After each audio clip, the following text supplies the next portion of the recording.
यादगिरी गुट्टा में सियासी हंगामा, कांग्रेस और बीजेपी में धक्कम पहल। तेलंगाना के ज़िले यादाद्री भुवनगिर में वाक़ यादगिरी गुट्टा में उस वक्त कशीदगी पैदा हो गई जब कांग्रेस और बीजेपी के मुकामी कायदीन और कारकुनान आमने सामने आ गए। दोनों पार्टीज के दरमियान अचानक तल्ख कलामी बहस हुई जो देखते ही देखते धक्कम पहल में बदल गई।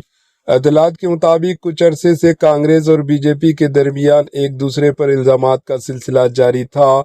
इसी दौरान पुलिस स्टेशन के करीब दोनों ग्रुप आमने सामने आ गए, जिसके बाद हालात बिगड़ गए।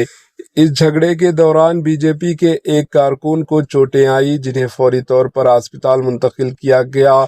वाक़े की इत्तला मिलते ही पुलिस ने मौके पर पहुंचकर दोनों ग्रुपों को मुंतशिर किया और हालात को काबू में किया। पुलिस ने बताया कि इलाके में अमन व अमान बरकरार है और वाक़े से मुताल्लिक़ मज़ीद जांच की जा रही है। Bureau report, AHN news.